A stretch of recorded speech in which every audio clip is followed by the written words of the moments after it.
میں مر کے بھی زندہ ہوں اہل وفا کی محفل میں. کسی شاعر نے کہا تھا میں مر کے بھی زندہ ہوں اہل وفا کی محفل میں، میری محفل میں آ میرا مزار نہ پوچھ. تو یہاں تو مزار بھی ساتھ ہے اور ان کی محفل بھی ساتھ ہی جمی ہوئی ہے، تو دونوں چیزیں اکٹھی چلتی ہیں. ورنہ ہم نے دیکھا ہے کہ لوگوں کے مزار رہ جاتے ہیں، ان کی محفلیں ختم ہو جاتی ہیں، فکر دم توڑ جاتی ہے اور جو ہے وہ مزارات سے ہی لوگ جڑے ہوتے ہیں. یہ ہمارا المیہ بھی ہے کہ ہم جو چیز اٹھانے والی ہوتی ہے اس کو اٹھانے کی بجائے، وہ میں دوستوں کو ایک دن کہہ رہا تھا کہ 11ویں تو ایک علمی نشست تھی حضرت سیدنا شیخ عبد القادر جیلانی علیہ رحمہ کی. اب دور و نزدیک سے لوگ آتے اور ظاہر ہے اتنا لمبا سفر کر کے آئے ہیں تو پھر ان کی جسم کی ضرورت بھی ہے، بھوک بھی لگتی ہے، تو اس کے لیے لنگر کا بھی انتظام کر دیا گیا. لنگر کا انتظام تو ضمناً کیا گیا، اصل تو علمی مجلس تھی، لیکن وہ لنگر رہ گیا اور جو اصل تھی وہ ہم نے اس کو اڑا دیا. تو یہ مزاج ہوتا ہے ہمارا. یہ لوگ عمرے سے واپس آتے ہیں، حج سے واپس آتے ہیں، تو واپس آ کے وہ وہاں کی باتیں سناتے ہیں، تو مجھے بعض کا بڑا ہوتا ہے. میں دوستوں کہتا ہوں کہ بس اپنا اپنا ظرف ہوتا ہے. تو آ کے وہ سنا رہے ہوتے ہیں کہ بس وہ مدینہ شریف میں بیٹھا ہوا تھا، میرے دل میں آیا کہ بریانی ملے، تو ایک آدمی بریانی لے کے آ گیا. میرے دل میں آیا کہ کوئی جو ہے وہ مجھے پائے مل جائیں، تو وہاں تو لجپال ہیں اور بس یہ دل میں آنے کی دیر تھی. تو ایک صاحب آئے کہ آپ سب پائے کھانے، تو میں ان کے ساتھ چلا گیا اور ماشاءاللہ اتنے پائے. اور یہ مجھے اس سے کوئی اعتراض نہیں ہے، کوئی پائے کھائے تو مجھے کیا نقصان ہے، اور مجھے کوئی اس سے غصہ بھی نہیں ہے. اور دوسرا سرکار کی در سے دنیا اور دین دونوں نعمتیں ملتی ہیں. لیکن مجھے افسوس ہے کہ وہاں بھی پائے ہی کھانے گئے تھے، وہاں بھی جو ہے وہ زردے متنجن اور بریانیوں کی تلاش میں گئے تھے. وہاں تو کچھ اور لینا چاہیے تھا آپ کو، وہاں تو کچھ اور ڈھونڈنا چاہیے تھا. آہ اے ناداں تو ہی چند کلیوں پر کنات کر گیا، ورنہ گلشن میں علاج تنگی داماں بھی تھا. وہاں تو درد دل مانگنا چاہیے تھا، وہاں تو کچھ اور طلب، وہاں تو تہجد کے سجدے مانگنے چاہیے تھے، وہاں تو علم کے اجالے مانگنے چاہیے تھے، وہاں تو امت کا عروج مانگنا چاہیے تھا. لیکن ہم وہاں جا کر کے بھی بریانی مانگ رہے ہوتے ہیں، وہاں جا کے بھی ہم یہ مانگ رہے ہوتے ہیں. تو چونکہ ہمارا ظرف ہی ہے، جو ظرف ہوگا اس کے مطابق ہی ہم طلب کریں گے. تو ہمارا تو ظرف بھی بہت چھوٹا ہے. تو میں سمجھتا ہوں کہ اگر کہیں ظرف بھی مل جائے، کہیں شعور بھی مل جائے، عمل کی منزل تو بعد میں آتی ہے، وہ بھی بہت بڑی دولت ہے. آج کل ہم شعوری فقدان کا شکار ہیں، علمی فقدان کا شکار ہیں. ہم فکری طور پہ انتہائی جو ہے وہ پس ماندہ ہو گئے ہیں، اور قومیں کبھی بھی اٹھ نہیں سکتی جب تک وہ فکری طور پہ بلند نہیں ہوتی. قوموں کی نہضت، قوموں کی نشت، اس کی بنیادی علم ہے. اور اگر آپ مجھ سے پوچھیں کہ اسلام کا کوئی دوسرا نام، تو میں کہوں گا اس دین کا دوسرا نام دین علم ہے. اسلام کا اگر کوئی دوسرا نام مجھے پوچھنا چاہیں تو وہ دین علم ہے. حضور علم کی تحریک لے کر آئے تھے، اور آغاز ہی اقرا سے ہوتا ہے اس دین کا، اور ہمیں پڑھنے پڑھانے کی تلقین کی گئی ہے. اور انسانی شرف کا سبب بھی علم ہے. اپنے مشارکات سے یہ جو ممتاز ہے، مناطقہ کہتے ہیں نطق ہے جو اس کو دیگر مشارکات سے ممتاز کرتا ہے. اعلیٰ حضرت سے پوچھا گیا تو فرمایا کہ انسان کے لیے جو فصل ممیز ہے وہ نطق نہیں علم ہے. علم نے اس کو دیگر مشارکات سے ممتاز کیا، حتیٰ کہ فرشتوں سے بھی ممتاز کر دیا. آدم علیہ السلام کا تفوق جب ثابت کیا تو بوجہ علم ثابت کیا نا. جب فرشتوں نے کہا نحنو نسبح بحمدک ونقدس لک، ہم تیری تسبیح کے ترانے پڑھتے ہیں، تیری تقدیس کے گیت گاتے ہیں، اپنی وفاداری بیان کی، اللہ کی عبادت کا جو ان کا ذوق تھا اس کو بیان کیا. لیکن اللہ نے کیا کہا؟ جو میں جانتا ہوں وہ تم نہیں جانتے. اور پھر کیا ہوا؟ وَعَلَّمَ آدَمَ الْأَسْمَاءَ كُلَّهَا، آدم علیہ السلام کو مختلف اشیاء کے نام سکھائے. اور پھر وہ چیزیں پیش کی فرشتوں کے سامنے کہ ان چیزوں کے نام بتاؤ.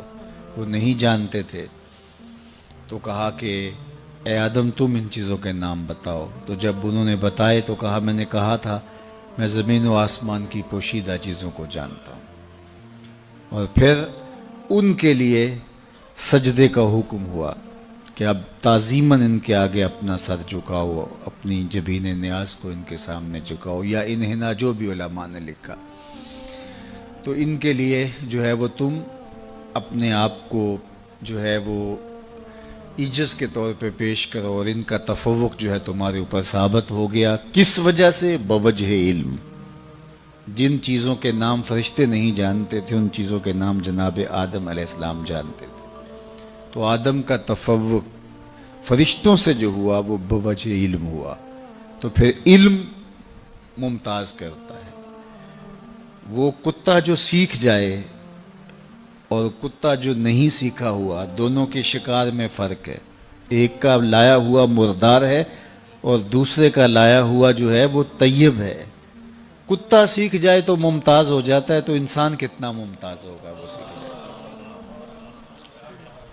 تو یہ سیکھنا ہی ہمارے لیے عزت کا سبب ہے، ہمارے لیے یہی وقار کی علامت ہے.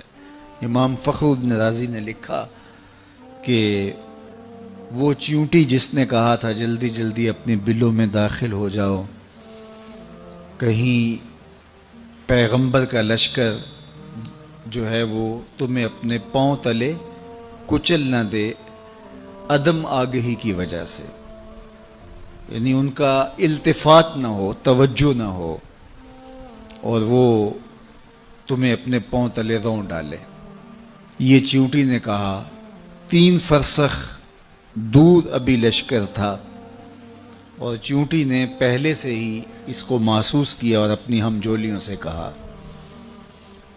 اللہ اکبر. حضرت سلیمان علیہ السلام نے اس بات کو سنا. فتبسم ضاحکا من قولها، اور اس کو سن کے مسکرا بھی پڑے.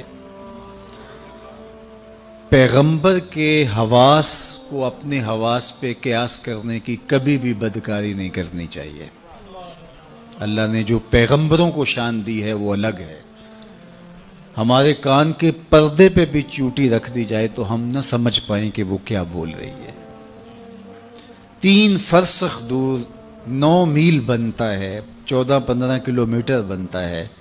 اتنی دور سے چیونٹی نے کہا کہ جلدی جلدی اپنی بلوں میں داخل ہو جاؤ، اللہ کے نبی کا لشکر بے خبری میں کہیں تمہیں کچل نہ ڈالے. تو اس بات کو حضرت سلیمان نے اتنے فاصلے سے سن لیا. اور ماہرین سے پوچھیں کہ چیونٹی کے منہ میں زبان نہیں ہوتی تو پھر وہ بات کیسے کرتی ہے؟ یا تو یہ کہ وہ منہ سے منہ لگا کے اپنے لعاب کو جوڑتی ہے تو اس سے ڈیٹا ٹرانسفر ہوتا ہے، یا پھر جو ہے وہ اپنے سامنے والی 2 ٹانگوں کو جو مہین سے بال ہوتے ہیں ان کو رگڑتی آپس میں، اور اس سے جو آواز پیدا ہوتی ہے اس سے اپنی ہم جولی کو کوئی میسج دے رہی ہوتی ہے. پیغمبر کی شان یہ ہے کہ 3 فرسخ دور سے چیونٹی کے مہین سے باریک سے 2 بالوں کے رگڑنے سے جو آواز پیدا ہو اس کو اتنی مسافت سے سن بھی لیتا ہے، اس سے جو مفہوم نکلتا ہے اس کو سمجھ بھی لیتا ہے. اور یہ اس نبی کی شان ہے جو مسجد اقصیٰ میں مقتدی بن کے تیرے نبی کے پیچھے کھڑا تھا. جب مقتدی کی یہ شان ہے تو مقتدا کی شان کا عالم کیا ہوگا، ان کی عظمتوں کا عالم کیا ہوگا. تو کبھی بھی یہ بدکاری نہیں کرنی چاہیے کہ پیغمبر کے حواس کو اپنے حواس پہ قیاس کر لیا جائے. اللہ نے ان کو جو شانیں دی ہیں وہ وراء الورا ہیں. انی ارا ما لا ترونا و اسمع ما لا تسمعون، میرے اور آپ کے آقا و مولا نے ارشاد فرمایا جو میں سنتا ہوں وہ تم نہیں سنتے، اور جو میں دیکھتا ہوں وہ تم نہیں دیکھتے۔ میرے والد گرامی فرمایا کرتے تھے نبی کی تو شان ہی نرالی ہے۔ صحیح ترمذی میں روایت ہے، اور امام ترمذی کا چونکہ طریق ہے وہ اس کا درجہ بھی بیان کرتے ہیں، اور کہا ھذا حدیث حسن صحیح، یہ حدیث حسن بھی ہے صحیح بھی ہے۔ اور وہ حدیث کیا ہے کہ جب میاں بیوی گھر میں الجھ پڑتے ہیں اور بیوی کہتی ہے جب سے تیرے گھر میں آئی ہوں میں نے تو سکھ دیکھا ہی نہیں، تو اس لڑائی کو جنت سے جو ہے وہ حور جو اس مرد صالح مومن کی بننے والی بیوی ہے دیکھ رہی ہوتی ہے اور اس لڑائی کو سن رہی ہوتی ہے، اور کیا کہتی ہے قاتلک اللہ، تیری خرابی ہو، یہ تو چند دن تیرے پاس ہے، یہ تو میرا شوہر ہے۔ تو میرے بزرگ فرمایا کرتے تھے حور کہاں سے دیکھتی ہے؟ جنت سے، اور جنت کہاں ہے؟ سدرۃ المنتہا کے پاس۔ سدرۃ المنتہا کے پاس سے جنت سے حور دیکھتی بھی ہے، سنتی بھی ہے، جواب بھی دیتی ہے۔ اور حور کون ہے؟ میرے نبی کے غلام کی بننے والی بیوی ہے، منگیتر ہے ابھی، یہ اس کی سماعتوں کا عالم ہے۔ یارو مدینہ تو دور ہی نہیں ہے ان پاتے، اور جو میں سنتا ہوں وہ تم نہیں سن پاتے۔ اللہ اکبر۔ حضور صلاۃ الاستسقاء پڑھانے لگے نا تو ہاتھ حضور نے آگے بڑھا لیا، پھر پیچھے کھینچ لیا، سلام پھرا تو پوچھا گیا حضور آپ نے ہاتھ آگے بڑھایا تھا پھر کھینچ لیا، کہا جنت میں کھجوروں سے ہی، اور ہاتھ کہاں پہنچا؟ جنت میں۔ اور جنت کہاں ہے؟ سدرۃ المنتہا۔ ہاں نظر پہلے آسمان کے دوسرے آسمان کے ستارے بھی دیکھ لیتی ہے۔ میرا ہاتھ 3 فٹ تک پہنچتا ہے، نظر تیسرے آسمان تک پہنچتی ہے، اور جس کا ہاتھ جنت تک پہنچتا ہے اس کی نگاہ کہاں تک پہنچتی ہے؟ اس کی نگاہوں کا عالم کیا ہو؟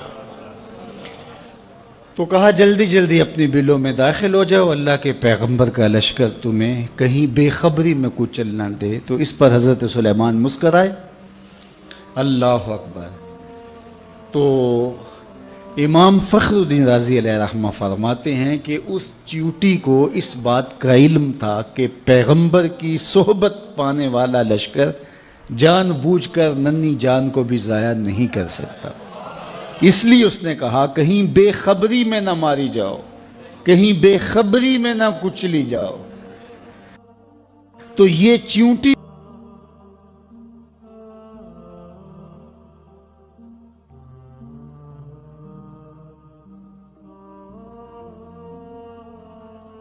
کو بھی علم تھا، اس علم کی وجہ سے قیامت تک آنے والی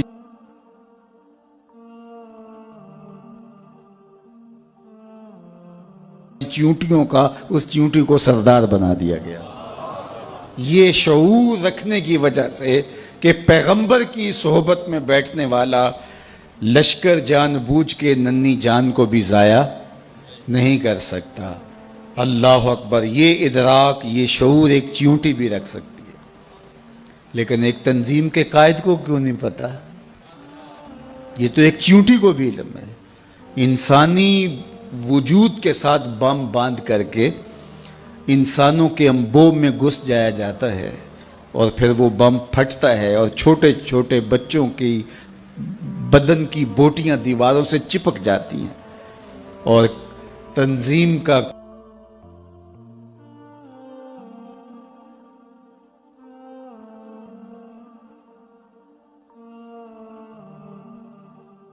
قائد سینے پہ ہاتھ رکھ کے کہتا ہے کہ جناب یہ کارنامہ ہماری تنظیم کا ہے۔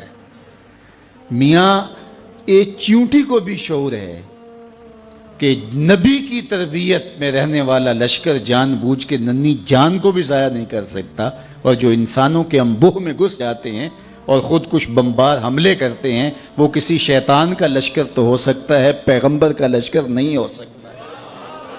یہ ادراک چیونٹی کو بھی ہے، کا سبب ہے، علم عظمتوں کا حوالہ ہے۔ علم جو ہے وہ رفتوں کا جو ہے وہ علم ہے، اس لیے ہمیں علم حاصل کرنے کی ترغیب دی گئی ہے۔ علماء نے کہا، فقہا نے، کہ اگر کسی شخص کو یہ پتہ چلے کہ اس کی زندگی بہت تھوڑی رہ گئی ہے آج کل وہ ڈاکٹر بتا دیتے ہیں کہ یہ 4تھے سٹیج پہ کینسر چلا گیا ہے، تو اب آپ کے پاس بہت تھوڑا وقت رہ گیا ہے، اس تھوڑے وقت کی قدردانی کیجیے۔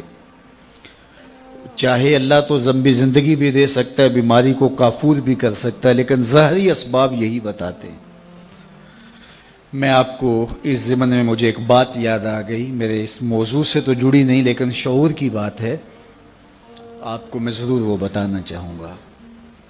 ہمارے شہر کے ایک صاحب تھے، انہیں ڈاکٹر نے بتایا کہ آپ کی بیماری اس نوعیت پہ ہے کہ اللہ چاہے تو آپ برس ہا برس جئیں، لیکن جو ظاہری اسباب ہے وہ یہی بتا رہے ہیں کہ کوئی 1-1.25 مہینہ آپ کی زندگی ہے، تو آپ جائیں اور جا کے جو ہے وہ حقوق اللہ، حقوق العباد، ان کی تلافی کیجئے، ذکر فکر میں وقت گزاریے۔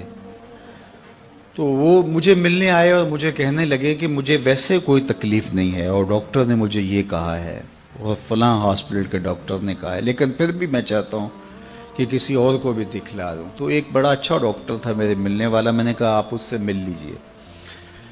تو انہوں نے مجھے فون کیا کہ جو حضرت آپ کے بھیجے ہوئے تھے تو وہ بالکل ایسی ہی پوزیشن ہے، کوئی 1-8 ماہ کے مہمان ہیں، تو باقی انہیں تکلیف ہو تو داخل بھی کیا جا سکتا ہے، لیکن کوئی تکلیف وہ کہتے ہیں مجھے نہیں ہے، تو ٹھیک ہے وہ اپنی زندگی گزاریں اور اللہ اللہ کریں، ذکر فکر میں لگے۔ تو وہ بعد میں میرے پاس آئے، مجھے کہنے لگے ڈاکٹر نے مجھے یہ کہا، تو میں نے کہا میری بھی ان سے یہی بات ہوئی ہے۔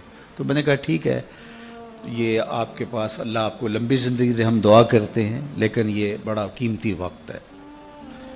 جو بات آپ کو میں بتانے لگا ہوں وہ یہ کہ وہ کسی اور صاحب سے ملے، آپ ان صاحب کو بھی جانتے ہیں، جو جن کا میں ذکر کر رہا ہوں ان کو آپ صرف علماء جانتے ہوں گے، باقی نہیں جانتے، لیکن جس کا میں ذکر کرنے لگا ہوں اس کو آپ سارے جانتے ہیں، وہ بھی ایک عالم دین ہے۔ انہوں نے کہا کہ آپ فلاں جگہ پہ چلے جائیں، فلاں صاحب دم کرتے ہیں تو اس سے آپ کو آفاقہ ہو جائے گا۔ تو میں ان کو، میرے وہ بڑے ملنے والے ہیں تو میں ان کو فون کر دیتا ہوں۔ تو وہ صاحب وہاں چلے گئے اور انہوں نے جا کے جب اسپیشل ٹائم دیا اور انہوں نے جو ہے وہ کہا کہ ڈاکٹر جھوٹ بولتے ہیں، آپ بالکل ٹھیک ہو جائیں گے، بڑا ان کو جو ہے وہ تسلی دی اور ساتھ دم شم بھی کیا۔ جب وہ واپس آ رہے تھے تو بہت زیادہ خوش تھے، چونکہ ایک تو بیماری تھی، پھر ڈاکٹرز نے کہا تھا 1 مہینہ 1.25 مہینہ آپ کے پاس ہے، تو اب یہ مجھ سے پوچھا تو میں نے بھی کہا، دوسرے ڈاکٹر سے سیکنڈ اوپینین لیا تو اس نے بھی یہی کہا، لیکن یہ پہلا شخص تھا جس نے ان کو ریلیکس کر دیا، بالکل آپ پریشان نہ ہوں، ختم۔ اب وہ واقعی وہ ان کو لگا کہ میں تو، چونکہ ایک بوجھ تھا نا، نفسیاتی بوجھ، وہ اتر گیا۔ وہ گئے تو وہ پورے 8 دن جس نے مصلی بچھا کے اللہ اللہ کرنی تھی وہ اس کی تعریف کرتا رہا، کتنا اچھا ہے، کتنا فیض ہے، اتنا ہجوم تھا، پورے 8 دن۔ 8 دن بعد پھر حاضری تھی، پھر گیا اور پھر کہا کیا کیسا ہے، انہوں نے کہا جو بڑا فرق ہے، انہوں نے کہا آپ بالکل ٹھیک ہو جائیں گے، پھر دوسرا دم ڈال دیا۔ تو اگلے 8 دن بھی وہ اس کی تعریف کرتے رہے۔ پھر اگلے ہفتے گئے، چوتھے ہفتے واپس آ رہے تھے، راہ والی طبیعت خراب ہوئی، پھر ان کا انتقال ہو گیا۔ تو مجھے خبر ملی اور مجھے سارا واقعہ کسی نے سنایا، تو میں نے کہا اس ظالم نے 1 مہینے اس شخص نے جو اللہ کا ذکر کرنا تھا وہ چھین لیا اس سے، اس نے جو مصلی بچھا کے جو ہے وہ اللہ سے لو لگانی تھی وہ چھین لی۔ اسی لیے فاسقوں کے پاس، ایسے لوگوں کے پاس جانے کی یہ کم نحوست ہے، بات سمجھ آ رہی ہے، یہ کم نحوست ہے۔ اور اس نے جو حقوق العباد کی تلافی کرنی تھی، ظاہر زندگی گزری ہے، کوئی کسی سے سختی تلخ بات ہو جاتی ہے تو کسی سے جا کہنا تھا میاں میں تو مہمان ہوں مجھے معافی دے دے، تو وہ حق بھی سچ لیا۔ وہ پورا مہینہ صبح سے شام تک، وہ جمعہ بھی پڑھاتے تھے وہ صاحب، میں نام نہیں لیتا، تو جمعے میں بھی انہوں نے تذکرہ کیا کہ وہ بڑا فیض ہے یار، مجھے تو بڑا فائدہ ہو گیا۔ ہوا کیا کہ وہ نفسیاتی بوجھ اتر گیا، اور ہوا وہ جو ڈاکٹر نے بتایا تھا تو وہ اس سے اللہ کا ذکر چھین لیا. یہ بڑی باریک چال ہوتی ہے، تو اس سے ہمیں پناہ بھی مانگنی چاہیے. ایک صاحب تھے، وہ عیسائی ہو گئے ایک زمانے میں، اور تھے وہ امام مسجد. تو وہ تقسیم ہند سے پہلے کی بات ہے، اور وہ سیالکوٹ کا علاقہ تھا. تو کچھ علماء علاقے کے گئے، جا کے اس کو کہا کہ یار ہمیں بتاؤ نا کیا ہوا، کون سی دلیل تمہیں اچھی لگی اور تم نے اسلام چھوڑ دیا. تو اس نے کہا کہ میں ایک دن فجر کی نماز پڑھانے کے لیے آیا، سخت جھاڑے کا موسم، تو زمانے میں وہ ہیٹر شیٹر تو مسجدوں میں ہوتے نہیں تھے، تو بڑی مشکل سے وضو کیا تھا، کنویں پہ جا کے پانی نکالا، وضو کیا، اور میں جو ہے وہ ٹیک لگائے ایسے تھا، تو میری آنکھ لگ گئی، ادھر اقامت ہو گئی. تو اب اگر میں وضو کرنے جاؤں تو ویسے نفس بھی نہیں مان رہا تھا، اور نمازیوں کا اپنا پریشر ہوتا ہے، تو میں اٹھا اور نماز پڑھا دی. لیکن میرے دل میں بڑا ڈر لگا کہ میں نے مصلی رسول کی توہین کی ہے، تو میرے اوپر کوئی عذاب آئے گا. لیکن سارا دن گزر گیا، کوئی عذاب نہیں آیا. پھر اگلے دن، اس سے اگلے دن، پھر آہستہ آہستہ میرا یہ معمول ہونے لگا کہ میں ایسی نماز پڑھا دیتا. ایک دن میں جنابت سے تھا، اور میں ہمت کر لی اور مصلی پہ کھڑا ہو گیا اور نماز پڑھا دی. لیکن آج میں ڈرا کہ آج کوئی قہر کی بجلی ٹوٹے گی اور آج میرے اوپر عذاب آئے گا. لیکن سارا دن گزر گیا. شام میں نے فیصلہ کیا اسلام دین ہی سچا نہیں ہے، تو میں نے اسلام چھوڑ دیا. تو علماء نے کہا تو کہتا ہے میرے اوپر عذاب نہیں آیا، اللہ نے اپنا دین چھین لیا. تو سمجھتا ہے میرے اوپر عذاب کوئی نہیں آیا، اللہ نے اپنا دین چھین لیا. اللہ کسی سے توفیق سلب کر لے، یار تھپڑ تو اس کو ماریں گے نا، اس بچے کو جس کو آپ داخلہ جس کا ختم نہیں کرتے. کان تو اس کو پکڑائیں گے جس کو آپ کا اپنا بچہ سمجھیں گے، اور جس کو آپ نکال ہی دیں گے، نہ اس کو تھپڑ ماریں گے، نہ اس کو سزا دیں گے، نہ اس کو کان پکڑوائیں گے، نہ اس کو فائن کریں گے. فائن تو اسی کریں گے جس کو اپنا سمجھیں گے. تو اگر ٹانگ ٹوٹ جائے، کوئی اور نقصان ہو جائے، تو یہ تو اللہ کا ایک پیار کا روپ ہے کہ وہ تجھے سمجھاتا ہے، تنبیہ کرتا ہے تجھے. لیکن اس نے تجھ سے اپنا دین ہی چھین لیا، اس سے بڑا عذاب کیا ہو سکتا ہے. تو میں آپ سے یہ کہوں گا، ان عاملوں سے بچو. اتنی باریک چالیں ہیں ان کی. اور اب ہوا کیا کہ ان کے اوپر ایک نفسیاتی بوجھ تو تھا کہ 1 مہینہ میری زندگی ہے، تو اس نے وہ اتار پھینکا، ہو کچھ نہیں ہوگا آپ کو. تیرے پاس کیا دلیل ہے کہ کچھ نہیں ہوگا؟ تو جو ہے وہ اس کا وہ بھی، اور اس کا جو مہینہ تھا اللہ کے ساتھ لو لگانے کا، وہ اس فاسق فاجر اس عامل کی تعریف میں گزر گیا. حتیٰ کہ وہ درمیان میں جو 3-4 خطبات جمعہ آئے، اس کے اندر بھی جو ہے وہ اس کا ذکر چلتا رہا. تو اب یہ دیکھیے کہ یہ جہالت جو ہے وہ کہاں تک جاتی ہے. تو بات کر رہا تھا کہ شعور کا نور اللہ تعالیٰ عطا فرمائے تو پھر منزل آگے بڑھتی ہے. تو اگر آپ مجھے اسلام کا دوسرا نام پوچھیں تو اسلام کا دوسرا نام دین علم ہے. اللہ کے محبوب علیہ السلام نے احد کے موقع پہ جب 70 صحابہ شہید ہوئے تھے، تو اس وقت جب تدفین کا مرحلہ آیا تو حضور پوچھتے تھے کس کے سینے میں قرآن کی آیتیں زیادہ ہیں، اس کو آگے دفن کیا جاتا تھا. یعنی دنیا میں بھی وہ آگے اور دین میں بھی وہ آگے. ڈاکٹر غلام جیلانی برق نے اپنی کتاب میں لکھا کہ کسی جگہ پہ کوئی تقریب تھی، تو جو آگے والی رو تھی کرسیوں پہ کہ وہاں ڈی ایس پی صاحب کو، وہاں اس طرح کے عہدیداروں کو جو منصبدار ہیں، انتظامی امور کے ماہر جو ہیں وہ بڑے، ان کو بٹھایا گیا. اور پیچھے والی جو ہے وہ رو تھی، وہاں ٹیچرز کو، ہیڈ ماسٹر، پروفیسر وغیرہ کو بٹھایا گیا. تو وہاں سے جو واپس آئے تو انہوں نے جو ہے وہ اپنی کتاب میں اس کا ایک ذکر کیا ہے. تو وہ کہتے ہیں کہ یہ قوم آگے نہیں بڑھ سکتی، یہ قوم آگے نہیں بڑھ سکتی. کیوں نہیں آگے بڑھ سکتی؟ کہا کہ ایک پروفیسر کو دوسری رو میں بٹھایا جائے اور دوسری جانب جو ہے وہ ایک انتظامی سربراہ کو آگے بٹھایا جائے تو یہ قوم کیسے آگے وہ اس پہ رو رہے تھے. اور آج جو ہاہاکار مچی ہوئی ہے، اللہ اکبر، وہ مسجد کے اندر ٹیسٹ لے رہا ہوتا ہے جاہل مولوی صاحب کا کہ مولوی صاحب رکھنے اور 4-5 جاہل بیٹھے ہوتے ہیں، وہ ٹیسٹ لے رہے ہوتے ہیں. تو وہ اگر خودکشی جائز ہو تو خودکشی مولوی صاحب کو کر لینی چاہیے. لیکن یہ شریعت جائز قرار نہیں دیتی ہے. تو اب یہ جہالت ہو گئی ہے. بے وقوفاں دے نوکر ویکھے دانش مند سیانے. میاں صاحب نے کہا تھا بے وقوفاں دے نوکر ویکھے دانش مند سیانے. آج یہ ہے. تو پھر یہ قوم آگے کبھی نہیں بڑھ سکتی.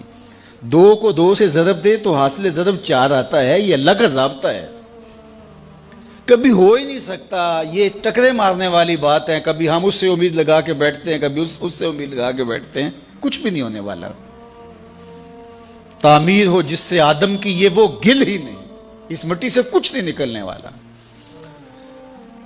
جب تک ہم علم کی طرف نہیں آئیں گے, علم کی تکریم نہیں ہوگی, علم کی عزت نہیں ہوگی, علماء تیار نہیں ہوں گے, اور عصری دینی تکوینی ہر طرح کے فنی علوم, سب طرح کے علوم جب تک نہیں سیکھیں گے, کبھی بھی ہماری تقدیر نہیں بدل سکتی. یہ بات طے شدہ ہے. 2 ضرب 2 کے حاصل ضرب کی طرح ہے. اس میں کوئی دوسری رائے نہیں ہے. ہم احمقوں کی جنت میں رہتے ہیں کہ ہم سمجھتے ہیں کہ شاید ہم ایسے ہو جائیں, ایسے ہو جائیں. شارٹ کٹ سے کچھ نہیں ہوتا. جن قوموں نے آج عروج پایا ہے ان کی تاریخ پڑھ لیں, ایسا ہی ہوا ہے. تنے بردہ سے بیزار ہے حق, خدائے زندہ زندوں کا خدا ہے.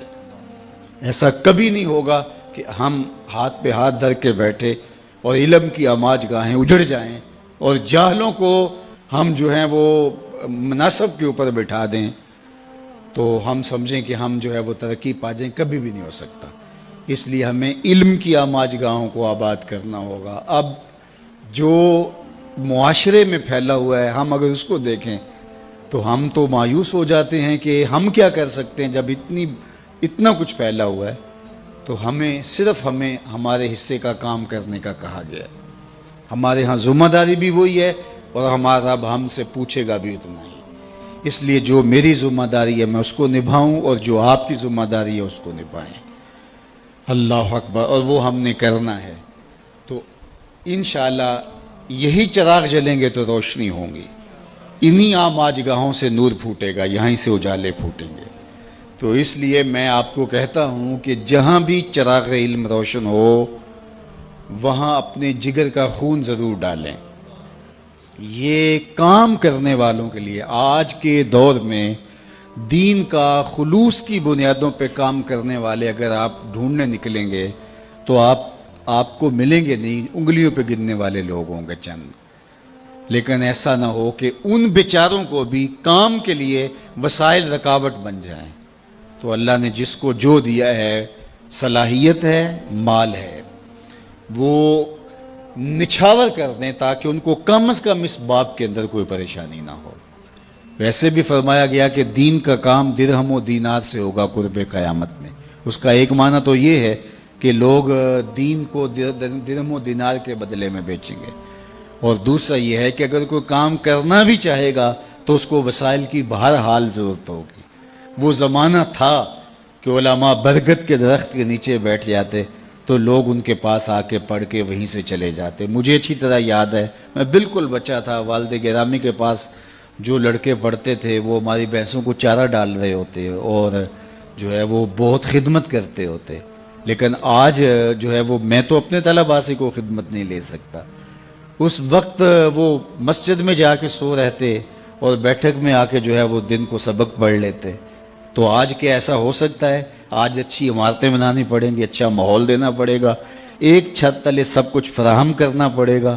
تو پھر تقاضے بدل گئے ہیں. جب تقاضے بدل گئے ہیں تو ہمیں بھی جو ہے وہ تھوڑا سا اس میں کام دینا ہوگا, اور اس راستے کے اندر خرچ کیا گیا مال. حضرت شیخ احمد مجدد الفسانی علیہ رحمہ فرماتے ہیں دیگر مدات میں خلوص کے ساتھ لاکھوں روپے خرچ کرنے سے اعانت دین میں ایک دانگ یعنی ایک ٹگا خرچ کرنا زیادہ افضل ہے, کیونکہ اس سے اعانت دین ہوگی, دین کو تقویت ملے گی. تو اس لیے میں آپ سے کہوں گا ہمیں بہت بڑے سرمایہ داروں کی ضرورت نہیں. یہ جتنے لوگ یہاں آپ بیٹھے ہوئے ہیں, آپ کو لاکھوں نہیں ہیں, ہزاروں نہیں ہیں, چند 100 لوگ ہیں. اگر آپ چند 100 لوگ یہ سمجھ لیں کہ اللہ نے ہمیں بیٹے دیے, ہمارا ایک بیٹا دارالعلوم میں پڑھ رہا ہے, اگر پڑھ رہا ہے تب بھی، اگر نہیں پڑھ رہا تو سمجھیں کہ ہم ایک بیٹا ہمارا اولاد سے، ایک ہمارا بھائی، ایک ہمارا دوست دارالعلوم میں پڑھ رہا ہے اور اس کا خرچہ میرے ذمہ ہے. صرف اتنے لوگ جڑ جائیں اور کہیں کہ ہم نے کرنا ہے تو کبھی بھی جو ہے وہ ان کو وسائل کے لیے کچھ نہ کہنا پڑے. اور یہ ہونا چاہیے، اور اس کے لیے اس کے بغیر چارہ کار نہیں ہے. باقی ماشاءاللہ انہوں نے کر دکھایا. میں تو جاتا ہوں تو بڑے بڑے مزار دیکھ کر کے بعض کا طبیعت ہوتی ہے کہ جو ہے وہ اتنے مزار بنانے کی ضرورت تھی، جامعہ بنایا جاتا.